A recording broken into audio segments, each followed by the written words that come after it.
Hello दोस्तों, कैसे हैं आप लोग। आपका स्वागत है एशियन एकेडमी ई क्लासेस में। तो अब तक हमने पार्टनरशिप फंडामेंटल चैप्टर ख़त्म कर लिया है और अब हम एक नया चैप्टर जिसका नाम है वैल्यूएशन ऑफ गुडविल को हम स्टार्ट करने वाले हैं। तो सबसे पहले तो आज ये जानना ज़रूरी है कि गुडविल क्या होती है, तभी तो उसको वैल्यू करेंगे। तो आज आप मेरे साथ हेडिंग का नाम लिखिए, valuation of goodwill. Valuation of goodwill. तो सबसे पहले आज हम ये जानेंगे कि गुडविल क्या होती है, तब उसको वैल्यू करना सीखेंगे। Goodwill is nothing more than the probability that old customers will resort to the old places. Customer वहीं जाएगा जहाँ की चीज़ें उसे पसंद हैं, और अगर बार बार वो वहीं पर जाता है, इसका मतलब उस बिजनेस फर्म की रेपुटेशन है, एक इज्जत है और उसकी प्रोडक्ट्स, उसकी क्वालिटी अच्छी है, इसीलिए कस्टमर बार बार उसी के पास जाता है। तो इसी को कहा जाता है गुडविल। नेक्स्ट लाइन में लिखा है, goodwill is value of the reputation of a firm which enables it to earn higher profits in comparison to the normal profits in future. आज अगर मैं 10,000 कमाता हूँ और लगातार मेरे बिजनेस की गुडविल रेपुटेशन मार्केट में बढ़ती है, एक पहचान मेरी बनती है, तो आने वाले टाइम में मैं ज़्यादा से ज़्यादा प्रॉफिट कमाऊंगा कि नहीं कमाऊंगा? बिल्कुल कमाऊंगा, क्योंकि अगर मेरी पहचान मार्केट में बनेगी, लोगों को मेरे प्रोडक्ट्स अच्छे लगेंगे, पसंद आएंगे, तो जाहिर बात है कि मेरी जो गुडविल है, जो मेरी पहचान है, जो मेरी रेपुटेशन है मार्केट में, वो बढ़ती हुई जाएगी। इसी को बोला जाता है goodwill. Then features of goodwill. Goodwill के फीचर क्या है, कैसे पहचाने गुडविल को? तो first one is it is an intangible asset. क्या आपने कभी गुडविल को देखा है? किसी की इज्जत को देखा है, पहचान को देखा है? अगर मैं आपसे बोलूं कि आप रिलायंस स्टोर में जाइए, आप एप्पल स्टोर में जाइए, जाकर उनसे बोलिए सर अपनी जरा गुडविल दिखाना, कितनी गुडविल है, मैं देखना चाहता हूं आपकी कितनी गुडविल है। 1 करोड़ की है, 1 लाख की है, 10 लाख की है, मैं देखना चाहता हूं। क्या कभी आपने ऐसा किया है? नहीं किया। आप इस एसेट को देख ही नहीं सकते। तो जिस एसेट को आप देख नहीं सकते, उसी को बोला जाता है इंटेंजिबल एसेट। तो गुडविल भी क्या है? एक इंटेंजिबल एसेट है, क्योंकि आप इसको देख नहीं सकते, फील नहीं कर सकते, टच नहीं कर सकते। Next one is it is not a fictitious asset. ये फिक्टिशियस एसेट नहीं है। फिक्टिशियस एसेट क्या होती है? वो बड़ा खर्चा जो आपका होगा आज, लेकिन राइट ऑफ होगा मोर देन 1 ईयर में, जैसे advertisement, suspense, deferred revenue expenditure, लेकिन गुडविल वो नहीं है। Third one is value of a goodwill depends upon subjective judgement of the valuer. जो गुडविल को वैल्यू करता है, वैल्यू करने वाले के हिसाब से गुडविल डिफर हो सकती है, वेरी कर सकती है। मेरे हिसाब से जोमेटो की वैल्यू अगर इतनी ज़्यादा है, तो हो सकता है किसी के लिए गुडविल वो कम हो। क्यों? ऐसा क्यों है? क्योंकि हो सकता है किसी के लिए वो चीज़ अच्छी ना हो। मान लो मुझे एप्पल के फ़ोन्स पसंद नहीं है, तो मेरे लिए क्या गुडविल है? कुछ नहीं। लेकिन जिसको एप्पल्स के आईफोन पसंद है, उसके लिए उसकी पहचान है, रेपुटेशन है। तो जो बिजनेस फर्म जिसके लिए अच्छी है, हो सकता है उसके लिए गुडविल ज़्यादा हो और किसी के लिए कम हो। तो ये तो डिपेंड करता है वैल्यूअर पर, subjective judgement of the valuer पर। जो उसको वैल्यू कर रहा है, जो उसकी पहचान को निकाल रहा है, कीमत को निकाल रहा है गुडविल की, उस पर ये वेरी करता है। Types of goodwill. गुडविल कितने तरीके की होती है? The first one is purchase goodwill. सही समझा आपने, उस गुडविल जिसको परचेज किया जाता है। जैसे मैं बात करता हूं, ये देखिए, ये है गौरी, और गौरी अपने पिताजी से बोलती है, पापा पापा आई नीड 1 करोड़ रुपीज, मैं 1 करोड़ रुपए चाहती हूं। पापा कहते हैं क्यों बेटा? ये गौरी कहती है, पापा पापा मैं ना एक रेस्टोरेंट खोलना चाहती हूं, और रेस्टोरेंट जो होगा वो हल्दीराम का आउटलेट होगा, हल्दीराम का एक रेस्टोरेंट होगा। मैं हल्दीराम की फ्रेंचाइजी लेना चाहती हूँ। आप खुद बताइए, क्या हल्दीराम फ्री में अपनी फ्रेंचाइजी दे देगा? क्या हल्दीराम फ्री में अपना नाम दे देगा? बिल्कुल नहीं देगा, क्योंकि हल्दीराम ने अपनी मेहनत से एक पहचान बनाई है, बिल्कुल नहीं देगा। तो ये गौरी को उसके लिए कुछ अमाउंट कंपनसेशन पे करना पड़ेगा हल्दीराम को। किस लिए? सिर्फ ये नाम लेने के लिए, जो वो नाम इस्तेमाल करना चाहती है। तो मेरे दोस्तों, अगर आप पेमेंट करते हैं गुडविल को खरीदने के लिए, तो उसे ही कहा जाता है purchased goodwill. It arises on purchase of business. जब आप किसी बिजनेस को परचेज करते हैं, तो साथ में गुडविल भी परचेज करते हैं। Second one is it is an asset for the company. ये बिजनेस कंपनी के लिए एसेट है, बिजनेस के लिए एसेट है। क्यों? क्योंकि पैसा गया है भाई, कैश गया है और बदले में कुछ चीज़ आई है, एसेट है। आपकी एक एसेट कम हुई है, दूसरी एसेट बढ़ी है। Third one is this goodwill is amortised with in 10 years, कम से कम 10 सालों में या जो भी उसकी लाइफ होती है गुडविल की, वो ख़त्म हो जाती है। जैसे आप किसी की फ्रेंचाइजी खरीदते हैं तो ऐसा नहीं है कि आपका उस पर परमानेंट अधिकार हो गया है, आप ज़िंदगी भर उस नाम को इस्तेमाल कर सकते हैं, ऐसा कभी नहीं होता। ये एक टाइम के हिसाब से एक पर्टिकुलर पीरियड ऑफ टाइम के लिए आपको गुडविल या फिर फ्रेंचाइजी उसकी मिलती है। Second one is self generated goodwill और नॉन परचेज गुडविल, वो गुडविल जो आपने परचेज ही नहीं की। ऐसी कौन सी गुडविल होती है? मान लीजिए ये गौरी ने पापा से 1 करोड़ लिए, इसका दिमाग चला, दिमाग ये चला, इसने सोचा कि यार 1 करोड़ में अगर हल्दीराम को दूंगी, इससे अच्छा कि मैं 1 करोड़ में अपने नाम से गौरी रेस्टोरेंट के नाम से मैं अपना रेस्टोरेंट चलाऊंगी। आज नहीं कल नहीं परसों तो मेरे पास लोग आएंगे ही आएंगे और मेरी अपनी एक पहचान होगी, मेरी अपनी एक गुडविल होगी। तो मान लीजिए अगर 3 साल बाद, आफ्टर 3 इयर्स, अगर इस गौरी रेस्टोरेंट का नाम चल जाता है, तो क्या उसकी ये पहचान उसने खुद बनाई या पैसे देकर खरीदी? खुद बनाई है। तो अगर अपने एफर्ट से बनाई जाती है तो उसको बोला जाता है सेल्फ जनरेटेड गुडविल या फिर non purchase goodwill. First point में लिखा है this goodwill is not purchased rather it is created by the efforts of the partners. जो पार्टनर की मेहनत से, जो एफर्ट से बनाई जाती है, उसको बोला जाता है non purchase goodwill. And second point में लिखा है this goodwill is not recorded as an asset in the books.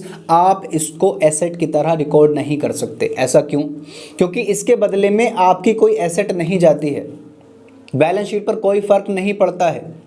अगर आप इस एसेट को अपनी मेहनत से बनाते हैं तो ना तो आपको कैश खत्म होता है, ना ही आपको बैलेंस शीट की किसी भी चीज़ पर आपको फर्क पड़ने वाला है। कैश नहीं जाता बदले में, ऊपर कैश जा रहा था तो आपने रिकॉर्ड कर ली। परचेज गुडविल को आप रिकॉर्ड करते हैं लेकिन ये रिकॉर्ड नहीं की जाती है। और ऐसा कहाँ लिखा है? अकाउंटिंग स्टैंडर्ड 26 इंटेंजिबल एसेट में। Need for valuation of goodwill, goodwill की कब ज़रूरत पड़ती है दोस्तों? ये कम से कम 2 से 4 मार्क्स का एग्जाम में आ जाता है, तो ध्यान रखिए, इंपॉर्टेंट है। मैं यहाँ पर स्टार लगा देता हूँ। तो कहाँ कहाँ आपको गुडविल निकालने की जरूरत पड़ सकती है? There are 6 cases. The first one is change in PSR, अभी आगे आप पढ़ेंगे। एडमिशन ऑफ न्यू पार्टनर, ये भी आगे आप पढ़ेंगे। रिटायरमेंट और डेथ ऑफ पार्टनर, ये भी आगे आप पढ़ेंगे। द फर्म इज सोल्ड, जब फर्म बेची जाती है, BCom में पढ़ेंगे। व्हेन 2 फर्म्स अमलगमेट, जब 2 फर्म अमलगमेशन हो जाता है, एक हो जाती हैं, एक फर्म ये है एक फर्म ये है, दोनों मिलकर काम करना चाहती हैं, तो इसको बोला जाता है अमलगमेशन। तो जब अमलगमेशन हो जाता है तो तब भी गुडविल को निकालने की ज़रूरत पड़ जाती है, ये भी आप BCom में पढ़ेंगे। And 6th one is when firm is converted into company, जब एक पार्टनरशिप फर्म एक कंपनी में कन्वर्ट हो जाती है, उसको भी बोला जाता है, वहाँ पर भी आपको गुडविल निकालने की ज़रूरत पड़ेगी। तो ये तीनों तो आप पढ़ेंगे BCom में और ये आप अभी पढ़ेंगे 12th में। अच्छा, आपको 6 के 6 केस याद रखने एग्जाम पॉइंट ऑफ व्यू से, क्योंकि एग्जामिनर आपको ऐसा बोल सकता है कि mention need for valuation of goodwill other than change in PSR, admission of new partner, retirement और डेथ ऑफ पार्टनर। बोलेगा अदर देन, एक्सेप्ट बोल सकता है, तो आपको बाकी के 3 लिखने पड़ सकते हैं 2 या 4 नंबर में। तो ध्यान रखिए, आपको 6 के 6 केसेस याद रखने हैं। उसके बाद factors affecting value of goodwill, goodwill की वैल्यू कैसे बढ़ जाती है, कैसे कम हो जाती है, कैसे बढ़ जाती है, कैसे कम हो जाती है, क्या फैक्टर्स हैं? तो फर्स्ट वन है एफिशिएंट मैनेजमेंट। अगर आपके बिजनेस का मैनेजमेंट अच्छा है तो आपकी गुडविल बढ़ेगी कि नहीं बढ़ेगी? मान लीजिए A बिजनेस है, B बिजनेस है। A बिजनेस के पास आप जाते हैं तो जाते ही आपके पास एक लड़की आती है और आकर बोलती है, sir may I help you, how may I help you, what do you want. तो जब ये आकर बोलती है, आप बोलते हैं बड़ा अच्छा बिजनेस है, बहुत अच्छा बिजनेस है, आते ही सर्व कर रहे हैं कुछ ना कुछ, हमारी परेशानी पूछ रहे हैं। और एक ये बिजनेस जब आप इसके पास जाते हैं, B बिजनेस के पास, आप जाकर खड़े होते हैं, ये बोलते हैं हाँ भाई क्या बात है, क्या काम है आपको। इनका बात करने का तरीका अलग है, इनका तरीका अलग है। जिसका अच्छा है उसकी गुडविल बढ़ेगी या फिर जिसका बेकार है उसकी गुडविल बढ़ेगी। जाहिर सी बात है, जिसका तरीका अच्छा है, कम्युनिकेशन स्किल अच्छी है, बात करने का तरीका अच्छा है, बिहेवियर अच्छा है, उनकी गुडविल बढ़ेगी। तो एक तरीका तो है एफिशिएंट मैनेजमेंट, एक फैक्टर तो है एफिशिएंट मैनेजमेंट, कि अगर बिजनेस का मैनेजमेंट अच्छा है तो गुडविल ऊपर जाएगी। Second one is favourable location. Favourable location, किसी गांव में जहां पर ढाबा ही नहीं है, अगर वहां पर आप डोमिनोज, पिज़्ज़ा हट, ये ऐसे रेस्टोरेंट खोलेंगे तो चलेंगे क्या? नहीं चलेंगे, बिल्कुल नहीं चलेंगे, क्योंकि वहाँ के लोगों को उसका टेस्ट नहीं पता। तो अगर आप अनफेवरेबल लोकेशन में अपना बिजनेस सेटअप करते हैं जहां पर वो आपको मालूम है कि नहीं चलेगा, तो ऐसी जगह पर आपकी गुडविल नहीं बढ़ सकती है। तो आपको बिजनेस के लिए चाहिए फेवरेबल लोकेशन ताकि आपकी गुडविल बनती चली जाए। Third one is longer establishment of business. आपने आज बिजनेस खोला और शाम को बैठकर आप सोच रहे हैं मेरी तो बहुत पहचान है मार्केट में, सब लोग मुझे जानते हैं, एक पहचान मेरी है, लोग मेरे पास ही आते हैं। अरे एक दिन में नहीं आ सकते भाई, आपको टाइम लगेगा, उसमें गुडविल बनाने में टाइम लगेगा। तो इसीलिए कहा गया है कि longer establishment of business. Business आपका जितना लंबा होगा उतनी अच्छी आपकी गुडविल होगी, उतनी ज़्यादा आपकी जान पहचान होगी। Advantage of patents, quality of product, product की क्वालिटी अच्छी होगी तो गुडविल बनेगी। मार्केट सिचुएशन, डिमांड किसी और चीज़ की है, आप सप्लाई कर रहे हैं कुछ और, नहीं चल सकता। Next part, other factors like after sale services. कुछ ऐसे फैक्टर्स हैं, तो ये एग्ज़ाम पॉइंट ऑफ व्यू से आप इसको, या फिर आपके स्कूल में वाइवा होता है वहाँ पर ये चीज़ें काम आएंगी, तो आप इसको याद कर सकते हैं। अब हम डायरेक्टली बात करते हैं कि गुडविल को वैल्यू कैसे किया जाएगा, क्या क्या मेथड्स हैं। तो सबसे पहले मेथड पर हम चलते हैं जिसका नाम है सिंपल एवरेज प्रॉफिट्स मेथड। मेरे साथ आप लिखिए सिंपल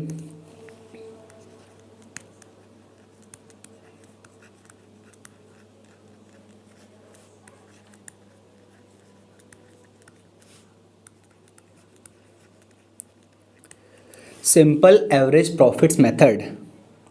इसके हिसाब से अगर क्वेश्चन आपसे बोलेगा कि गुडविल निकालिए, तो सबसे पहले आप इसका फॉर्मूला लिखिए। फॉर्मूला क्या है? एवरेज प्रॉफिट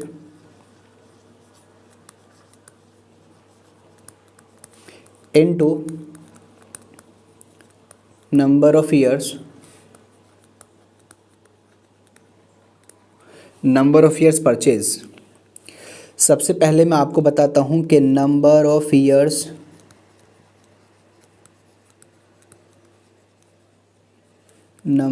परचेज आपको क्वेश्चन में गिवन होगा।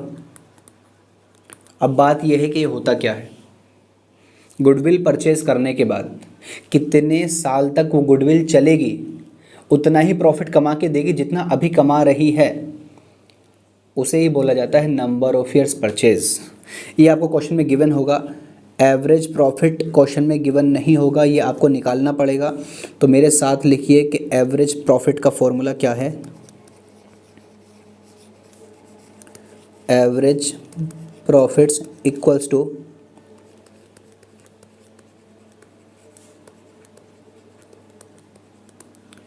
Normal business profits of all years divided by number of years. देखिए फॉर एग्जांपल मैं एक एग्जांपल ले लेता हूँ। आपको 2014, 2015, 2016 के आपको प्रॉफिट्स दे रखे हैं। मान लीजिए 10,000 है, ये 20,000 है एंड ये 30,000 है। डन। और आपको नंबर ऑफ ईयर्स परचेज यानी कि NYP दे रखा है 2। क्वेश्चन में लिखा होगा 2 years of purchase, 3 years of purchase, ऐसे। तो अभी फ़िलहाल हमें दिया है 2, हमें निकालनी है गुडविल। तो देखिए कैसे निकालेंगे। गुडविल का फॉर्मूला लिखेंगे, goodwill equals to average profit into number of years purchase. Number of years purchase आपको पता है 2 दे रखा है, एवरेज प्रॉफिट निकालना पड़ेगा। तो आप लिखेंगे एवरेज प्रॉफिट इक्वल्स टू, क्या था formula?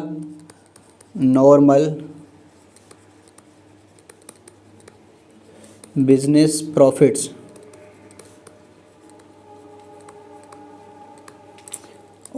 Of all years divided bye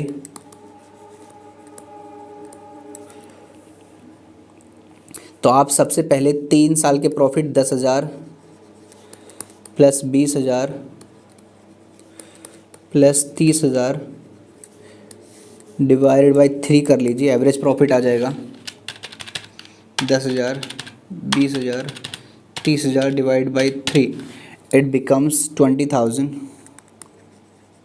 और अब आप गुडविल निकालने के लिए 20,000 average profit into number of years purchase कितना दिया था आपको, ये रहा 2 से मल्टीप्लाई कर दीजिए और आपका आंसर आ जाएगा 40,000। तो बात समझ आ गई। तो आपको क्या करना है, अगर आपको सिंपल एवरेज प्रॉफिट दिया जाए तो आप क्या करेंगे, फॉर्मूला क्या है, सिंपल एवरेज प्रॉफिट का formula average period into number of years purchase. Average profit कैसे निकलेगा, normal business profits of all years divided by number of years. तो जितने साल के आपको प्रॉफिट्स दे रखे होंगे आप उनको प्लस कर लेंगे, डिवाइड कर देंगे कितने से, जितने साल के प्रॉफिट हैं, 3 के हैं तो 3 से, 4 के हैं तो 4 से, 5 के हैं तो 5 से। उसके बाद आप जब एवरेज प्रॉफिट निकाल लेंगे तो मल्टीप्लाई करेंगे नंबर ऑफ ईयर्स परचेज से।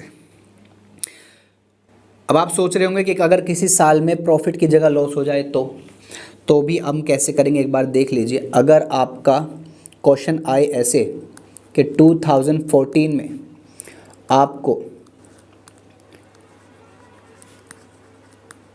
लॉस हुआ है, 2015 में आपको 20,000 का प्रॉफिट हुआ है और 2016 में आपको 50,000 का प्रॉफिट हुआ है। तो अब जो आप एवरेज प्रॉफिट निकालेंगे वो कैसे निकालेंगे, देख लीजिए। आप जो आपके प्रॉफिट्स हैं, क्या क्या प्रॉफिट्स आपके, 20,000 प्लस 50,000, उनको तो आप ऐड कर लेंगे और जो आपके लॉसेज हैं उनको आप माइनस कर देंगे। लॉसेज कितने हैं, 10,000, और डिवाइड कर देंगे जितने साल के प्रॉफिट और लॉसेज हैं वो 3 साल के हैं। तो 20 और 50 70, 70 minus 10 divided by 3, 70 minus 10 60,000 divided by 3 it becomes 20,000, और जितना आपका NYP है उतने से मल्टीप्लाई करेंगे आपका आंसर आ जाएगा। तो ये मैंने अभी आपको बताया सिंपल एवरेज प्रॉफिट क्या होता है।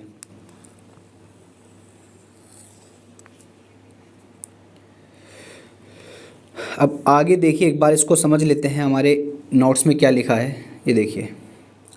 सिंपल एवरेज प्रॉफिट का formula, goodwill average profit into number of years purchase. Done. Number of years purchase क्या होता है, number of years purchase means for how many years the firm will earn same profits because of past effort. पिछले सालों में कितनी मेहनत की उसके हिसाब से कितने साल तक सेम प्रॉफिट आने वाले हैं, उसको बोलते हैं number of years purchase. Average profit क्या होता है, normal business profits of all years divided by number of years. Have you got it, okay. इसके करने के बाद आपकी गुडविल निकल के आ जाएगी। अच्छा, यहाँ पर एक वर्ड है normal business profit. Normal business profit, क्या प्रॉफिट एबनॉर्मल भी हो सकते हैं, एबनॉर्मल यानी कि जो नॉर्मल ना हो, जो रोज़ रोज़ ना होते हों। क्या बिजनेस से बाहर के प्रॉफिट भी हो सकते हैं, ज़रूर हो सकते हैं। तो अगर ऐसा आपको कभी दिया जाता है, इसीलिए फॉर्मूले में क्या है कि आप सिर्फ नॉर्मल बिजनेस प्रॉफिट्स लेंगे। मैं क्या कह रहा हूँ समझ नहीं आ रही बात, चलो आगे लेके चलता हूँ। कभी कभी ऐसा हो सकता है कि ये आपका P&L अकाउंट है, ये आपका P&L अकाउंट है, ओके। और इस P&L अकाउंट में आपका ऊपर से GP आया है, ग्रॉस प्रॉफिट 10,000, ओके। और उसके बाद आपने ये आपका बिजनेस है और इस बिजनेस से, अपने बिजनेस से आपने कहीं पर कुछ अमाउंट, कुछ पैसा इन्वेस्ट कर रखा था, किसी को लोन दे रखा था, उस लोन से आपको मिला है इंटरेस्ट। क्या आपका बिजनेस लोन देने का बिजनेस है क्या? मैं कहता हूं कि आप ना चप्पलें बनाते हैं, चप्पलें, ये लीजिए आप चप्पलें बनाकर बेचते हैं, लेकिन आपका बिजनेस चप्पल बनाने का है या लोन देने का है? तो अगर चप्पल बजाने से आपको प्रॉफिट मिलता है तो वो आपका बिजनेस का प्रॉफिट है, लेकिन चप्पल बनाने के अलावा आपको कहीं से कुछ चीज़ें इनकम आती है, प्रॉफिट्स आते हैं, तो वो आपका नॉन बिजनेस है। जैसे मैं कह रहा हूं कि आपने ये 1 करोड़ रुपीस का लोन दिया था, 1 करोड़ ज़्यादा हो जाएगा, हम गरीब लोग हैं। आपने मान लीजिए 500 रुपये का लोन दिया था और अभी आपको इंटरेस्ट जो मिल रहा है 50 रुपये का मिल रहा है, और वही आपने इंटरेस्ट रिसीव्ड के नाम से इधर P&L अकाउंट में लिख रखा है 50, और बाद में आपका जो नेट प्रॉफिट आ रहा है वो आ रहा है 10,000, 10,050 रुपीज़, और आपका जो नेट प्रॉफिट आ रहा है वो आ रहा है 10,050। हमें तो कौन सा चाहिए था, बिजनेस वाला प्रॉफिट, नॉर्मल प्रॉफिट। क्या ये इंटरेस्ट रिसीव जो आपको हुआ है क्या ये बिजनेस का प्रॉफिट है?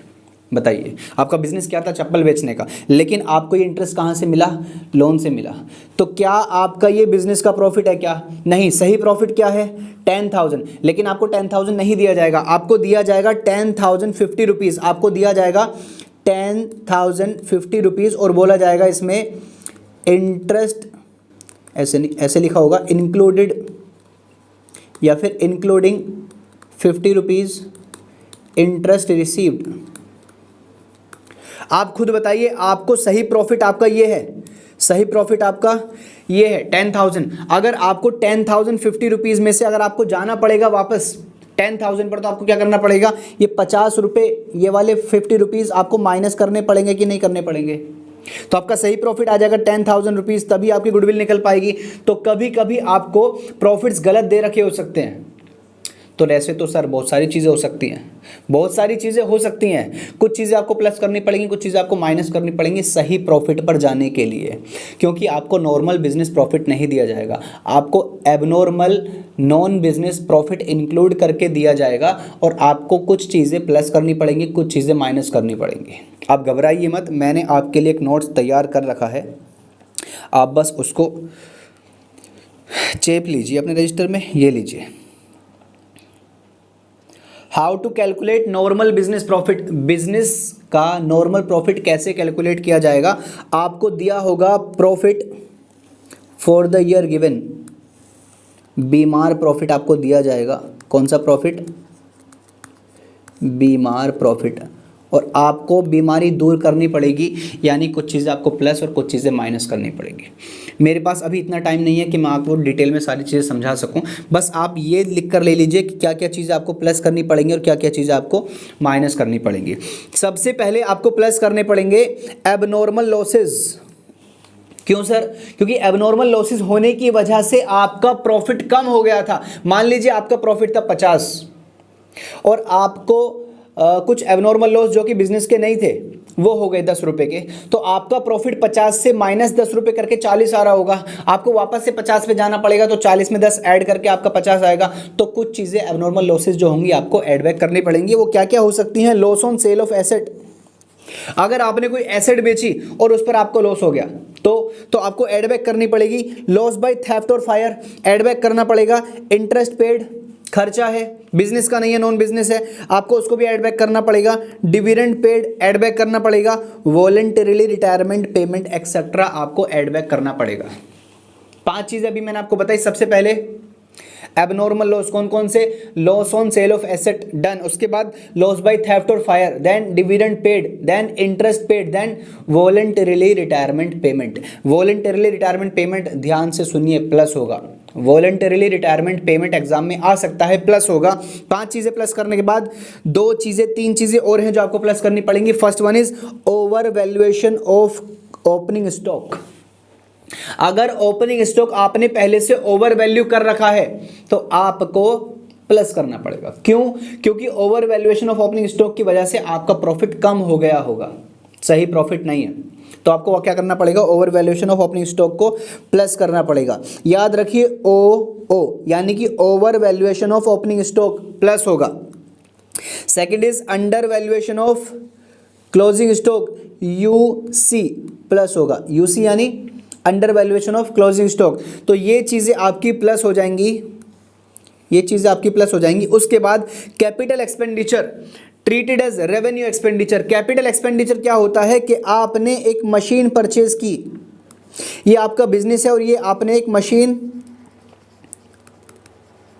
परचेज की, और मशीन परचेज जो आपने की है वो आप बैलेंस शीट में एसेट साइड में दिखाते हैं। ये आपकी एसेट साइड और यहां पर आप दिखाते हैं मशीन। लेकिन आपने किसी को सैलरी पे की, इसको आप बैलेंस शीट में नहीं दिखाते क्योंकि ये आपका रेवेन्यू एक्सपेंडिचर है। क्या है ये आपका? Revenue expenditure. ये आप कहाँ दिखाते हो? P&L अकाउंट में, डेबिट साइड में, यहां पर आप लिखते हो सैलरी। तो इसको बोला जाता है कैपिटल एक्सपेंडिचर, यानी बड़ा खर्चा और इसको बोला जाता है रेवेन्यू एक्सपेंडिचर, रोज़मर्रा के खर्चे जो रोज़ रोज़ खर्चे होते रहते हैं। तो कभी कभी आपको मान लीजिए आपने मशीन खरीदी और ये मशीन आपको दिखानी थी बैलेंस शीट में, बट आपने गलती से दिखा दी P&L के डेबिट साइड में, यानी कि आपने प्रॉफिट को कम कर दिया। अगर आपने प्रॉफिट को कम कर दिया तो वापस से प्रॉफिट को बढ़ाना पड़ेगा, इसलिए आपको capital expenditure treated as revenue expenditure को प्लस करना पड़ेगा। यहाँ पर एक चीज़ और है कि अगर आपने मशीन को यहाँ P&L में लिख दिया गलती से, जो कि आपको लिखना कहाँ था, एसेट में, तो आपने अगर यहाँ पर लिखा है तो आपने उस पर डेप्रिसिएशन नहीं लगाया होगा। क्यों? क्योंकि जब आपने उसको लिखी P&L अकाउंट में रखा है तो आपने डेप्रिसिएशन नहीं लगाया होगा। तो अगर ऐसी कोई चीज़ आती है capital expenditure treated as revenue expenditure, तो आपको उस साल से लेकर आने वाले सालों तक के प्रॉफिट्स में से डेप्रिसिएशन को भी माइनस करना पड़ेगा। अभी क्वेश्चन आएगा तो समझाता हूँ आगे। उसके बाद ये 5 चीज़ें आपने प्लस कर ली हैं, 4 चीज़ें आपने प्लस कर ली हैं। इसके बाद कुछ चीज़ें आपको माइनस करनी पड़ेंगी। क्या क्या माइनस करनी पड़ेंगी देख लीजिए। आप माइनस करेंगे gain on sale of asset, loss on sale of asset plus किया, profit on sale of asset minus करेंगे। उसके बाद इंश्योरेंस क्लेम रिसीव्ड माइनस करेंगे, earthquake settlement claim received minus करेंगे, डिविडेंड रिसीव्ड माइनस करेंगे, इंटरेस्ट रिसीव्ड माइनस करेंगे। उसके बाद under valuation of opening stock, over valuation of opening stock plus, under valuation of opening stock minus, उसके बाद over valuation of closing stock minus, क्योंकि आपका profit बढ़ गया होगा इसलिए आपको कम करना पड़ेगा सही लाने के लिए। और ऊपर वाले का उल्टा revenue expenditure treated as capital expenditure, ध्यान रखिए इसका डेप्रिसिएशन होता है प्लस और इसका डेप्रिसिएशन होता है माइनस। ध्यान रखिए, क्वेश्चन आएगा तो आगे बताता हूं आपको। पार्टनर्स रेम्यूनरेशन, पार्टनर सैलरी होगी माइनस और less any other future expected expenses like management cost, insurance premium, और ऐसी कोई चीज़ आपको दे रखी है तो वो भी आपको माइनस करनी पड़ेगी और आपके करेक्ट प्रॉफिट आ जाएंगे। और अगर आपके करेक्ट प्रॉफिट आ जाते हैं तो आप आराम से क्वेश्चन कर सकते हैं। देखिए ये मैंने आपको इसलिए बताया, ये आपको PDF बना के मैंने इसलिए दे दी ताकि आप इसको एग्जाम में अच्छे से करके आए, क्योंकि गुडविल पर बेस्ड आपका चेंज इन PSR चैप्टर है, एडमिशन चैप्टर है, रिटायरमेंट और डेथ चैप्टर है। तो अगर इसका क्वेश्चन नहीं आया तो कहीं ना कहीं वो चेंज इन PSR में, एडमिशन में और रिटायरमेंट में आपसे पूछ सकते हैं, तो इसीलिए इसको पढ़ना ज़रूरी है। अच्छा, यहाँ मैंने आपको बता दिया, अब एक क्वेश्चन मैं आपको करवा देता हूँ। पहले आप ये एक बार इसका ये लीजिए, आप इसका स्क्रीनशॉट ले लीजिए।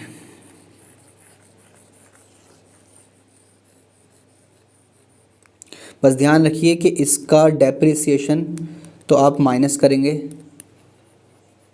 और इसका डेप्रिसिएशन आप प्लस करेंगे अगर आता है तो। ओके, इसके बाद एक क्वेश्चन हम कर लेते हैं इसको समझने के लिए अच्छे से।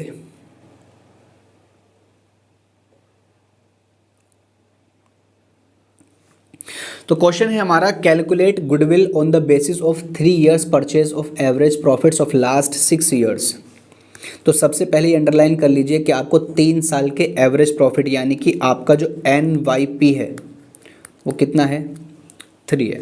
उसके बाद आपको प्रॉफिट दे रखे हैं, फर्स्ट प्रॉफिट दे रखा है, लॉस दे रखा है, लॉस दे रखा है, प्रॉफिट दे रखा है, प्रॉफिट दे रखा है, प्रॉफिट दे रखा है। तो आप प्रॉफिट को प्लस करेंगे और लॉसेस को माइनस करेंगे, आपका आंसर आ जाएगा। तो मैं एक बार goodwill average profit into NYP, average profit add करो तो प्रॉफिट कितना है, 60,000 प्लस 1 लाख प्लस 170 प्लस 2,20,000, उसमें से आप माइनस करेंगे 40,000, माइनस करेंगे 30,000 और होल डिवाइड बाई 6। तो एक बार मैं कैलकुलेट कर लेता हूँ, 60,000 plus 1 lakh plus 170 plus 2,20,000 minus 70,000 divided by 6, it becomes 80,000 और आपका NYP है 3, तो ये आपका आ जाएगा 2,40,000। ये लीजिए आपका आंसर। आगे चलते हैं, एक और मेथड है जिसका नाम है वेटेड एवरेज प्रॉफिट मेथड। ये बिल्कुल सिंपल एवरेज प्रॉफिट मेथड की तरह है, लेकिन यहाँ पर आपको एक काम करना है। मैं एक एग्जांपल ले लेता हूँ, पहले ये समझ लेते हैं कि वेटेड एवरेज प्रॉफिट क्या होता है। तो मेरे सामने लिखे वेटेड एवरेज प्रॉफिट मेथड। इसका गुडविल निकालने का फॉर्मूला है weighted average profit into NYP। NYP means number of years purchase. अच्छा, वेटेज एवरेज प्रॉफिट कैसे निकलेगा?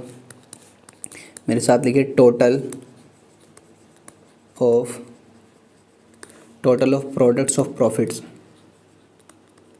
Divided by total of weights. यानी कि आपको एक एग्जांपल मैं लेता हूँ, जैसे वो बोलेंगे कि 2014, 2015 एंड 2016 उन्होंने बोला कि 10,000 इसका प्रॉफिट है, 20,000 इसका प्रॉफिट है और 30,000 इसका प्रॉफिट है। तो आप क्या काम करेंगे, जैसे जैसे आपको साल दे रखेंगे, सबसे पिछले वाला साल सबसे पहले लिखेंगे 2014, 2015, 2016। फिर जैसे आपको प्रॉफिट दे रखे हैं वो प्रॉफिट लिख दीजिए उनके आगे 10,000, 20,000 एंड 30,000। अब क्वेश्चन ने आपको बोला कि आप रैंक दीजिए, क्वेश्चन में लिखा होगा रैंक देना, यानी इसको 1 रैंक देंगे, इसको 2 रैंक देंगे, इसको 3 रैंक देंगे। इसको मल्टीप्लाई कर लेंगे तो 10,000 इंटू 1 10,000, इसका आ जाएगा 40,000, इसका आ जाएगा 90,000। अब आप इसको टोटल कीजिए, ये आपका आता है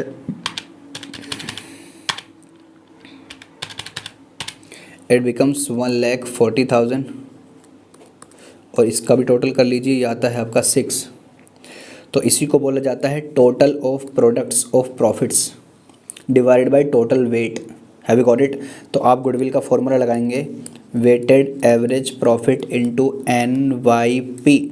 वेटेड एवरेज प्रॉफिट यानी कि ये 1,40,000 डिवाइडेड बाई टोटल वेट कितना है 6 इंटू NYP। मान लो क्वेश्चन में 2 दे रखी है तो multiply by 2, 1,40,000 divide by 6 into 2। तो ये आपका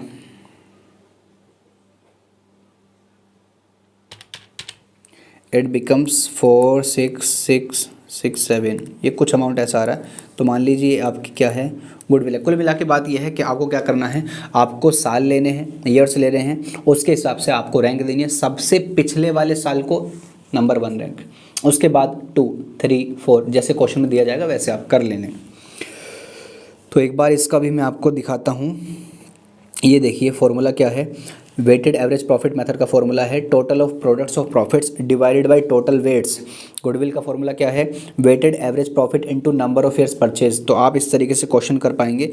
एक क्वेश्चन मैं यहाँ पर ले लेता हूँ आपके लिए, जैसे ये है the profits of a firm for the last 5 years were. आपको प्रॉफिट दे रखे हैं, ठीक है। बोला है calculate the value of goodwill on the basis of 3 years purchase. तो NYP कितना है 3 of the weighted average profit after assigning weights 1, 2, 3, 4, 5। मैंने बोला था ना कि आपको रैंक दी जाएगी, आपको वेट दिए जाएंगे respectively to the profits for the year has ended 31 March 2014। यानी कि 14 वाले को 1, 15 वाले को 2, 16 वाले को 3 ऐसे। तो मैं एक बार यहीं पर आपको रैंक दे देता हूँ, ये 1 है, इसकी 2 है, इसकी 3 है, इसकी 4 है, इसकी 5 है। डन। आप अगर इनको मल्टीप्लाई करेंगे तो क्या अमाउंट आता है देख लीजिए। ये है 40,000, इसका तो 40,000 ही आएगा। उसके बाद 48,000 इंटू 2, इसका 96,000 आएगा। उसके बाद 60,000 इंटू 3, इसका 1,80,000 आएगा।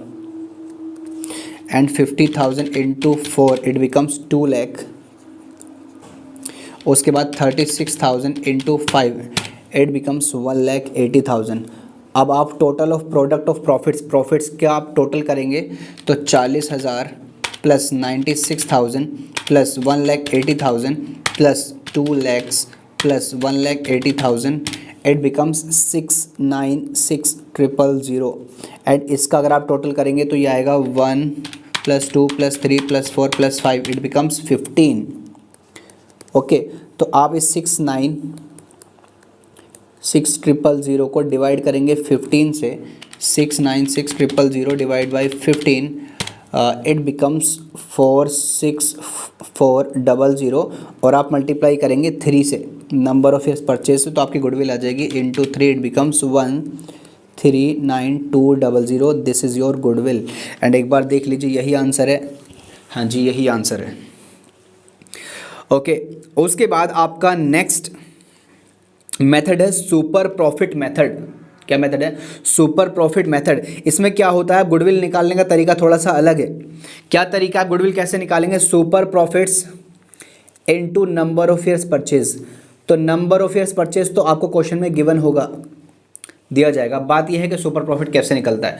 तो सुपर प्रॉफिट कैसे निकलता है? सुपर प्रॉफिट निकालने के लिए यहाँ देख लीजिए आप, लिखिए मेथड नंबर 3। 1 कौन सा था? Simple average. Second weighted average. Third one क्या है?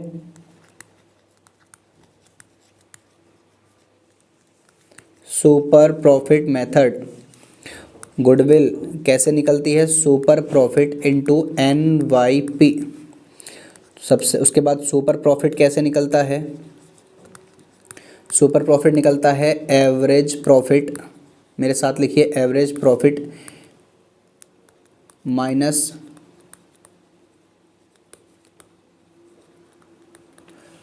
Normal profit. एवरेज प्रॉफिट आपको पता है कि कैसे निकलता है, ऑलरेडी डिस्कस्ड। बट ये नॉर्मल प्रॉफिट कैसे निकलता है? मेरे साथ लिखिए normal profit equals to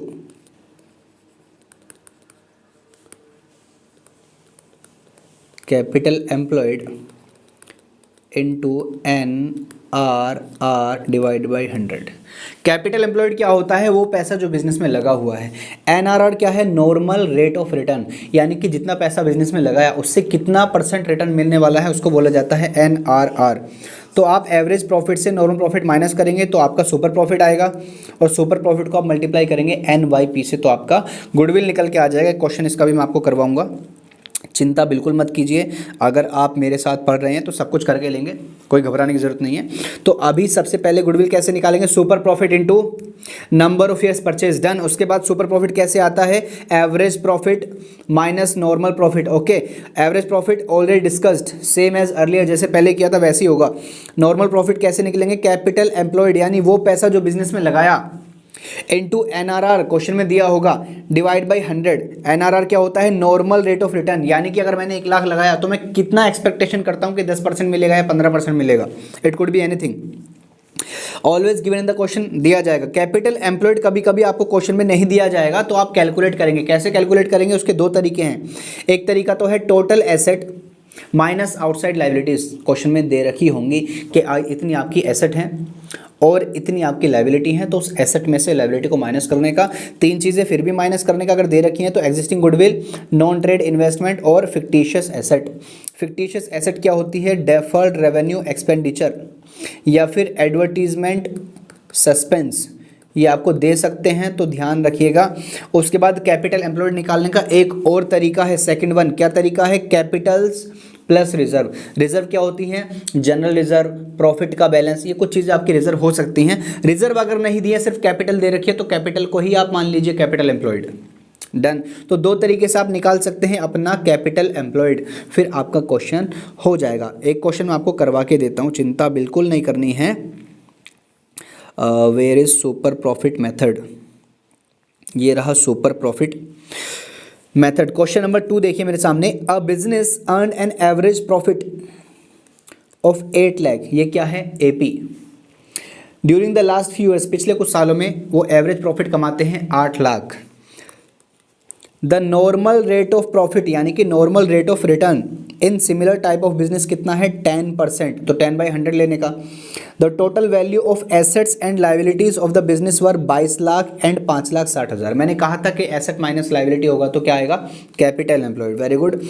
calculate the value of goodwill of the firm by super profit method if it is valued at 2.5 यानी 2.5 ईयर्स परचेज ऑफ प्रॉफिट। तो ये आपका NYP है। देखिए हम कैसे निकालेंगे। सबसे पहले हम क्या निकालेंगे? Capital employed. कैपिटल एम्प्लॉयड कैसे निकलेगा? 22 लाख, ये 22 लाख आप देख रहे हैं, 22 लाख में से अगर आप माइनस करेंगे 5,60,000, तो सबसे पहले में हम लिखेंगे सुपर प्रॉफिट के हिसाब से गुडविल कैसे आती है, super profit into NYP। Super profit दिया क्या, नहीं, सुपर प्रॉफिट का formula AP average profit minus NP normal profit. Average profit दिया क्या, दिया है कितना है 8 लाख, तो मैं यहाँ पर लिखता हूँ 8 लाख। क्या मुझे NP दिया क्या, नहीं दिया। NP कैसे निकालते हैं, NP कैसे आता है, capital employed into NRR। Capital employed कितना है, दे रखा है क्या, नहीं, निकाल लेंगे। कैसे निकालेंगे, एसेट्स माइनस लाइबिलिटीज़। एसेट्स कितनी है 22 लाख माइनस 5,60,000, तो आपका आता है 16,40,000। 16,40,000 इंटू NRR कितना है 10 डिवाइड बाई 100, इट बिकम्स 1,64,000। 1,64,000 क्या निकल के आया, NP। तो मैं यहाँ पर अब लिख देता हूँ 1,64,000। अब आपका SP कितना आ जाता है, आपका SP आता है 6,36,000। डन। गुडविल का फॉर्मूला क्या था, super profit into NYP। Super profit कितना है 6,36,000, NYP कितना था, ये देखिए 2.5, तो मैं मल्टीप्लाई करता हूँ 2.5 से और गुडविल आ जाएगी 6,36,000 इंटू 2.5, इट बिकम्स 15,90,000। ये इसका सॉल्यूशन एक बार देख लीजिए और आंसर भी चेक कर लेते हैं। ये देखिए नेट एसेट, नेट एसेट का मतलब होता है कैपिटल एम्प्लॉयड, ध्यान रखिएगा। तो 22 lakh minus 5,60,000, 16,40,000 capital employed. Normal profit कितना आया 1,64,000, यही था। सुपर प्रॉफिट कितना आया 6,36,000 और मल्टीप्लाई किया 2.5 से, तो आंसर क्या आया 15,90,000। तो अभी तक हमने सुपर प्रॉफिट भी कर लिया है। इसके बाद नेक्स्ट पर अभी हम चलते हैं और नेक्स्ट मेथड है हमारा capitalisation of average profit method. Capitalisation of average profit method, ये क्या बला है, ये आप मेरे साथ लिखिए। फोर्थ मेथड कैपिटलाइजेशन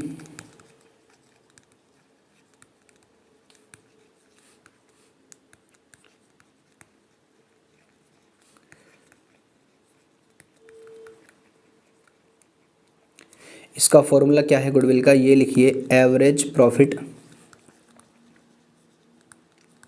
इनटू, इस बार हर बार हम NRR से मल्टीप्लाई करते थे लेकिन इस बार उल्टा कर देंगे, 100 डिवाइड बाई NRR माइनस करेंगे नेट एसेट।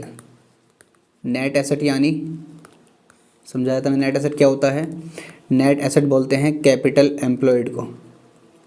कैपिटल एम्प्लॉयड निकालनी आती है, कैसे निकालते हैं, दो तरीके थे, एक तो total asset minus outside liabilities, फिर तीन चीज़ें minus existing goodwill, non trade investment और फिक्टिशियस एसेट।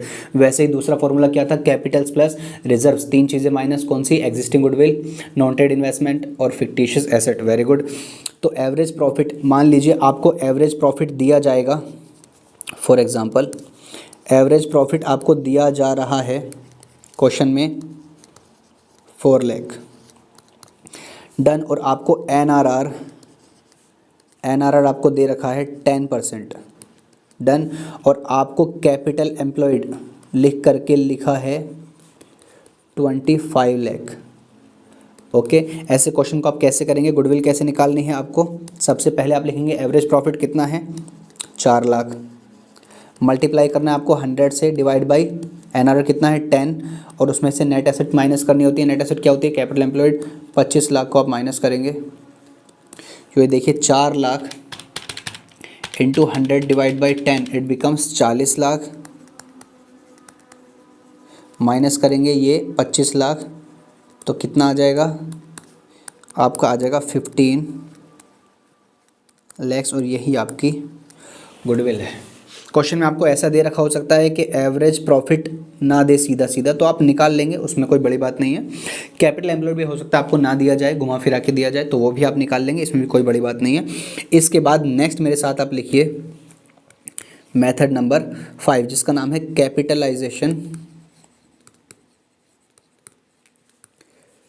कैपिटलाइजेशन ऑफ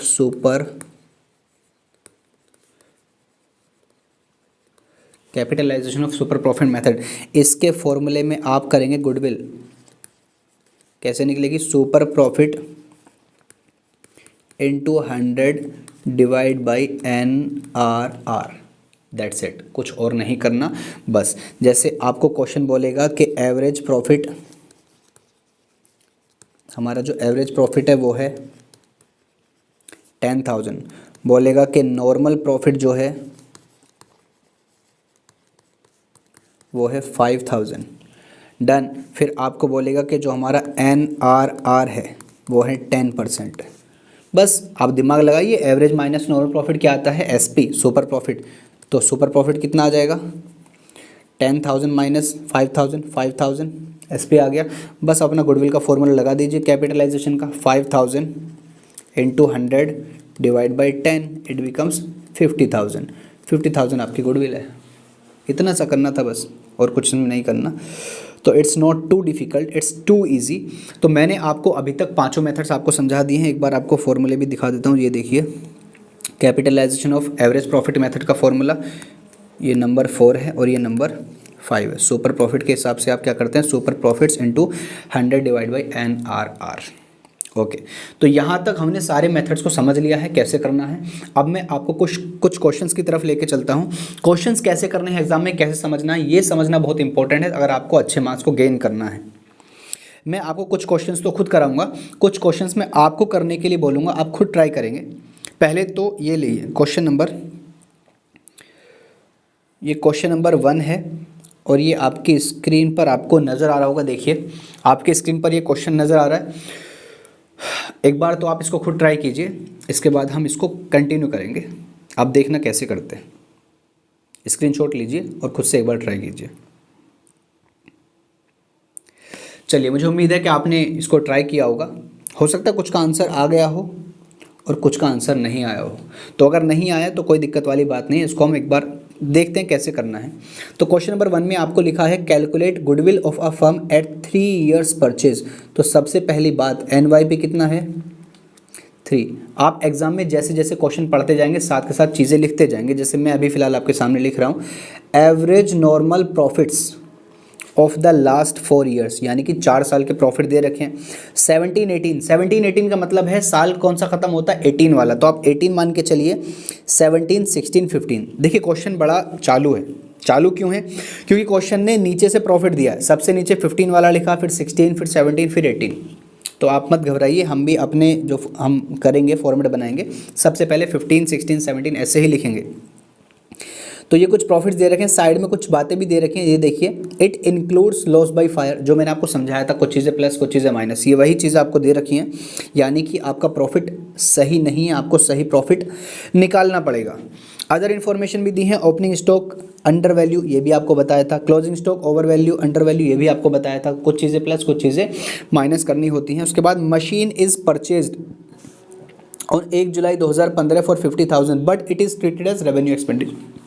तो क्या ये कैपिटल टू रेवेन्यू है कि नहीं है, क्या ये प्लस होता है कि माइनस, प्लस होता है, और उसका डेप्रिसिएशन माइनस होता है। वेरी गुड, आपको याद है डेप्रिसिएशन भी दे रखा है, 10% SLM मेथड से दे रखा है। इस क्वेश्चन को करना कैसे आपको मैं बताता हूँ।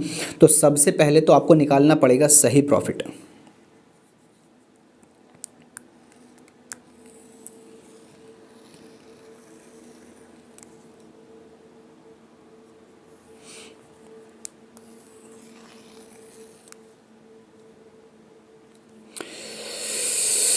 तो सबसे पहले आपको निकालना पड़ेगा सही प्रॉफिट 15 16 17 18। तो मैं आपके सामने सही प्रॉफिट निकालने के लिए ये लीजिए,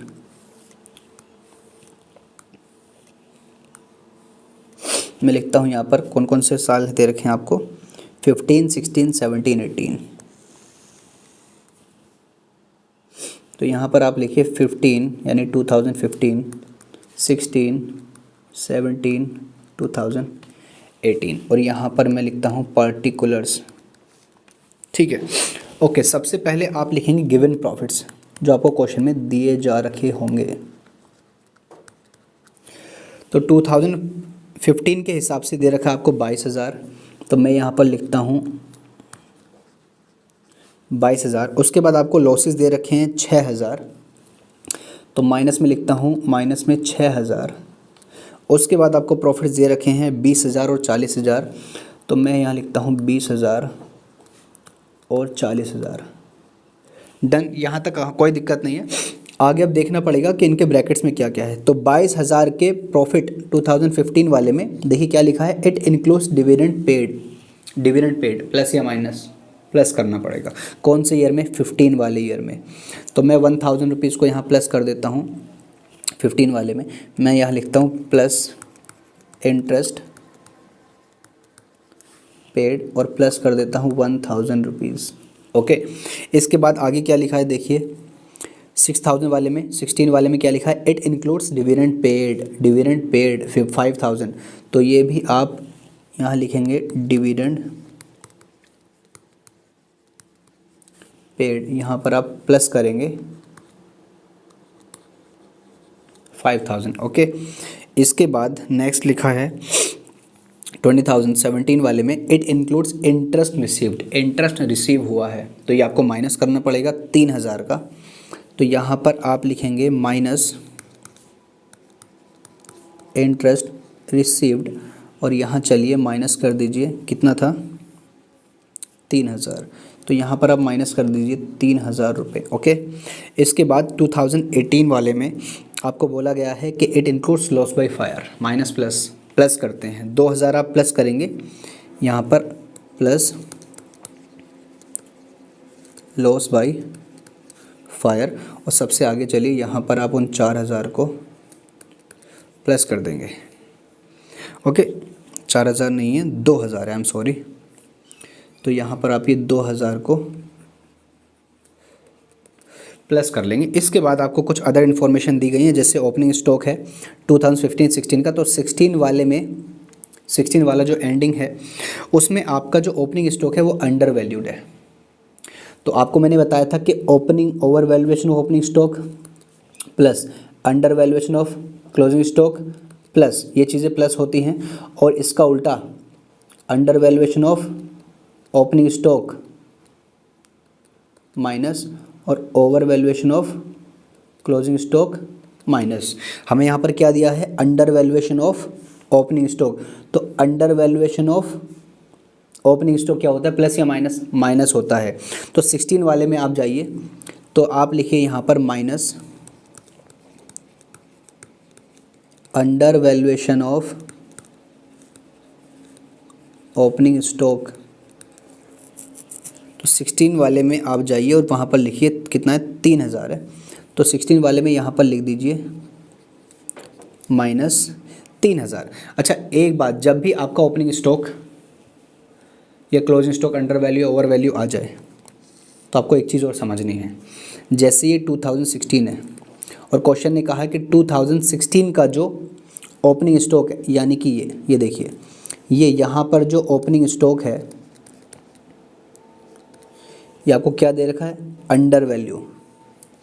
क्या दे रखा है, अंडर वैल्यू। तो ये क्या आसमान से टपका है क्या? नहीं। अगर ये ओपनिंग स्टॉक आपका अंडर वैल्यू है तो ज़रूर पिछले साल का क्लोजिंग स्टॉक भी अंडर वैल्यू होगा। ये आपको खुद समझना पड़ेगा, एग्जाम में नहीं लिखा होगा वरना आप क्वेश्चन गलत करेंगे। तो ध्यान रखिए, अगर आपका ओपनिंग स्टॉक अंडर वैल्यू है इसका मतलब पिछले साल का क्लोजिंग स्टॉक भी आपका अंडर वैल्यू होगा। तो पिछले साल के क्लोजिंग स्टॉक अगर आपका अंडर वैल्यू है तो आप क्या करेंगे, प्लस या minus under valuation of closing stock. ये रहा under valuation of closing stock, आप प्लस करते हैं तो आप यहाँ पर प्लस करेंगे पिछले साल वाले में। आप यहाँ पर क्या लिखेंगे, अंडर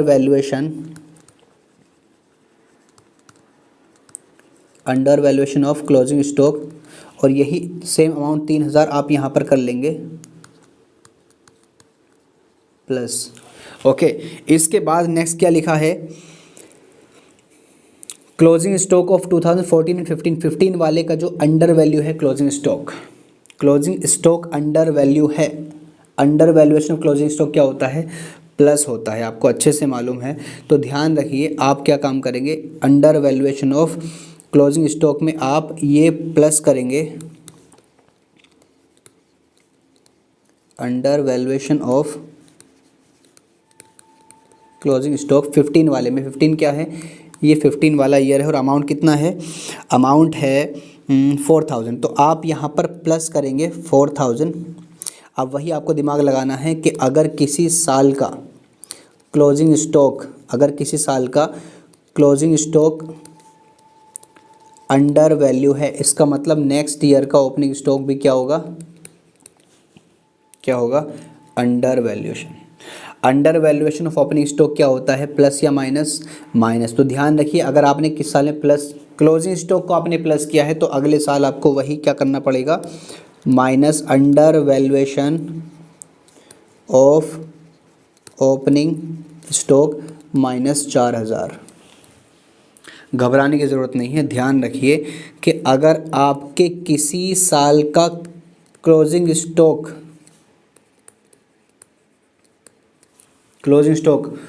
ऊपर या नीचे है, यानी ओवर वैल्यू या अंडर वैल्यू है, तो आपको उसका रिवर्स, उसका उल्टा आपको नेक्स्ट ईयर के प्रॉफिट में करना है। ध्यान रखिए, बस इतना बता रहा हूँ। लेकिन अगर किसी साल के ओपनिंग स्टॉक ऊपर या नीचे है, यानी ओवर वैल्यू अंडर वैल्यू है, तो उसका उल्टा अगर आपने यहाँ प्लस किया तो पिछले साल वाले में प्रीवियस ईयर के प्रॉफिट में आप उसको एडजस्ट करेंगे। यानी अगर आपने इधर प्लस किया तो नेक्स्ट वाले माइनस, अगर आपने यहाँ माइनस किया तो नेक्स्ट वाले में प्लस, ये आपको करना पड़ेगा। ध्यान रखिए। तो इतना हमने कर लिया, यहाँ तक कोई दिक्कत नहीं है। फिर आगे चलते हैं, लास्ट में फिर क्या लिखा है कि a machine is purchased on 1 July 2015 50,000। ये क्या होता है, प्लस माइनस। ये capital expenditure treated as revenue expenditure है तो इसको करते हैं प्लस, और इसके डेप्रिसिएशन को करते हैं माइनस। ये कौन से साल की बात है, 2015 1 जुलाई। लेकिन ईयर एंड कब आया होगा, 2016 में। ध्यान रखिए, कब या 15 में इसको ऐड कर लें। 1 जुलाई में चल रहा है, आपने खरीदी है, लेकिन ईयर एंड कब आएगा, 15-16 में। तो 31 मार्च 16 वाले में आप जाएंगे, यहाँ पर इसमें आप जाएंगे, यहाँ पर आप इस 50,000 को ऐड करेंगे और लिखेंगे capital expenditure treated as revenue expenditure, और आप प्लस करेंगे कितना, 50,000। और इसी साल से आप प्रॉफिट इसका जो डेप्रिसिएशन हर बार माइनस करते हुए जाएंगे। तो यहाँ पर आप करेंगे माइनस डेप्रिसिएशन। 50,000 का 10% बोला गया है ना, तो 50,000 का 10% होता है कितना, 50,000 का 10% डेप्रिसिएशन होता है कितना, 5,000। तो हर साल तो आप 5,000 माइनस करेंगे, लेकिन इस साल 5,000 नहीं कर सकते माइनस। क्यों, क्योंकि सिर्फ 1 जुलाई में ख़रीदा है तो 9 महीने के लिए लगेगा। 5,000 इंटू 9/12 इट बिकम्स 3750। तो यहाँ से आप माइनस करेंगे 3750। चलिए जी, हमारा सारी चीज़ें हो चुकी हैं। अब एक बार इसको देख लेते हैं कि कितना प्रॉफिट आया है। एक बार देख लेते हैं कितना प्रॉफिट हमारा निकल कर आया है। ये लीजिए, सबसे पहले है 22,000 प्लस 1,000 प्लस 3,000 प्लस 4,000, ये आता है आपका 30,000। इसके बाद minus 6,000 plus 5,000 minus 3,000 minus 4,000 plus 50,000 minus 3750, it becomes 38,250। इसके बाद 20,000 माइनस 3,000 माइनस 5,000, इट बिकम्स 12,000। उसके बाद 40,000 प्लस 2,000 माइनस 5,000, और ये आपका है 37,000। अब आपको क्या काम करना है, इस सही प्रॉफिट को ले जाकर आपको अपने फॉर्मूले में लगाना है और आपको अपना आंसर निकालना है। मेरा फॉर्मूला क्या था, goodwill average profit into NYP। NYP छोड़िए, एवरेज प्रॉफिट निकालते हैं। 30,000 plus 38,250 plus 12,000 plus 37,000 divide by 4। 30,000 plus 38,250 plus 12,000 plus 37,000 divided by 4। 2,9,312.5, और आपका जो नंबर ऑफ ईयर्स परचेज था वो कितना था, वो आपका 3 था, इंटू 3 इट बिकम्स 8793.7.5। 8793.7.5, एक बार आंसर चेक कर लेते हैं और आपका आंसर यही है 87,937, ये 0.5 है। एक बार इसको देख लेना, ये आपके सामने क्वेश्चन है और इसका ये आपका कंप्लीट सॉल्यूशन है। ये लीजिए, इसका स्क्रीनशॉट ले लीजिए, आप एक बार खुद से ट्राई करना।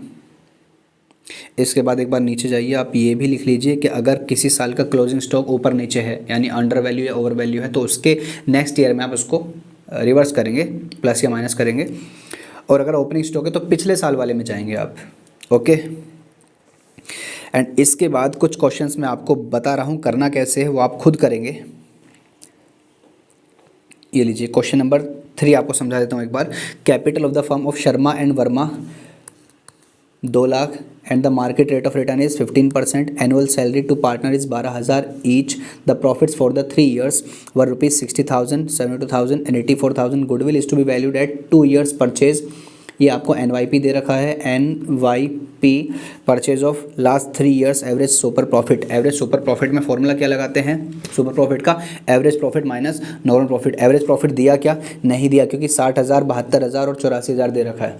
लेकिन ये तो प्रॉफिट सही नहीं है, क्यों? क्योंकि पार्टनर्स की सैलरी भी दे रखी है, तो पार्टनर सैलरी की तो आप माइनस करते हैं। तो हर साल के प्रॉफिट से आप हर साल के प्रॉफिट से आप सैलरी को माइनस करेंगे। कितना माइनस करेंगे? 12,000 नहीं, क्योंकि पार्टनर 2 हैं, एक शर्मा है और एक वर्मा है, तो 12,000 ईच लिखा है, तो मतलब 24,000 आप माइनस करेंगे हर साल के प्रॉफिट से। यहाँ से 12,000 माइनस, यहाँ से 12,000 माइनस और 84,000 से भी 12,000 माइनस। फिर आप निकालेंगे एवरेज प्रॉफिट, माइनस करेंगे नॉर्मल प्रॉफिट। नॉर्मल प्रॉफिट कैसे आता है? ये 2 लाख कैपिटल है, 2 लाख से मल्टीप्लाई करेंगे 15/100 NRR से, तो आपका NP आ जाएगा और आप अपना क्वेश्चन कर पाएंगे। ये क्वेश्चन नंबर 4 आप खुद ट्राई कीजिए, स्क्रीनशॉट ले सकते हैं आप। उसके बाद क्वेश्चन नंबर 5 भी आप खुद ट्राई करेंगे, इसमें भी कुछ ऐसा खास नहीं है, इजी क्वेश्चन है। इसके बाद ये लीजिए क्वेश्चन नंबर 6। ये एग्ज़ाम के पॉइंट ऑफ व्यू से मैंने आपके लिए क्वेश्चंस निकाले हैं। अभी पॉसिबल नहीं है कि सारे क्वेश्चन आपको मैं समझा पाऊँ या सोल्व करा पाऊँ, एक बार खुद ले लीजिए स्क्रीनशॉट। ओके, उसके बाद ये क्वेश्चन नंबर आपका 7 है।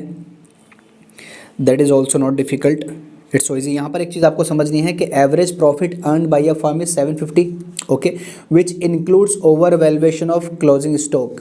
यहाँ पर तो साल का प्रॉफिट ही नहीं दिया, किस साल से माइनस करेंगे? और ये over valuation of closing stock है कि ओपनिंग स्टॉक, पता ही नहीं चल रहा। तो अगर ऐसा क्वेश्चन आता है तो आप इस क्लोजिंग स्टॉक को, इस स्टॉक को आप बोलेंगे क्लोजिंग स्टॉक, और over valuation of closing stock plus होता है कि माइनस होता है? बताइए। OOUC प्लस और UOOC माइनस, तो ये over valuation of closing stock है, यानी कि ये माइनस होगा। ओके, तो ये 30,000 आप माइनस करेंगे 7,50,000 से, तो अमाउंट कितना आ जाएगा? 7,20,000। ठीक है, एवरेज प्रॉफिट ये हमारा AP है 7,20,000, और कैपिटल इन्वेस्टेड 42 लाख, इसका 15% आप निकालेंगे, 42 lakhs का 15%, इट बिकम्स 6,30,000। तो 7,20,000 अगर आप माइनस करेंगे 6,30,000, तो आपका कितना अमाउंट आ जाएगा? 7,20,000, यानी कि AP माइनस NP, तो ये क्या आ जाएगा आपका? SP कितना आ जाएगा? 7,20,000 माइनस 6,30,000, तो आपका अमाउंट आ जाएगा 90,000। और आपको कितना दे रखा? 3 टाइम्स, यानी कि 3 से आप मल्टीप्लाई करिए तो अमाउंट आपका आ जाएगा 2,70,000। इतना ही है क्या? हाँ जी, इतना ही है। तो ध्यान रखिए, अगर आपको नहीं बताया जाए कि वो ओपनिंग स्टॉक है कि क्लोजिंग स्टॉक है, तो आप मान के चलेंगे कि वो क्लोजिंग स्टॉक है। ओके, तो आप प्लस माइनस कर सकते हैं। इसके बाद क्वेश्चन नंबर 8 ये मैं आपके लिए देता हूँ, इम्पोर्टेंट क्वेश्चन है, आपके बोर्ड में आ सकता है, इस तरह क्वेश्चन ही आते हैं। तो एक बार ये भी आप खुद से ट्राई कीजिए, ज़्यादा खास इसमें कुछ है नहीं। इसके बाद ये नेक्स्ट क्वेश्चन लीजिए। ओके, इसके बाद नेक्स्ट क्वेश्चन एक और लीजिए, ये दोनों क्वेश्चन आप लीजिए, लास्ट क्वेश्चंस हैं, और आप ये एक बार खुद से ट्राई कीजिए। अगर आप कर पाते हैं तो अच्छी बात है, नहीं कर पाते हैं तो ये लीजिए मेरा व्हाट्सएप नंबर 8700972622। मेरा नाम है शकील अहमद। और मेरा एक और नाम है समीर खान।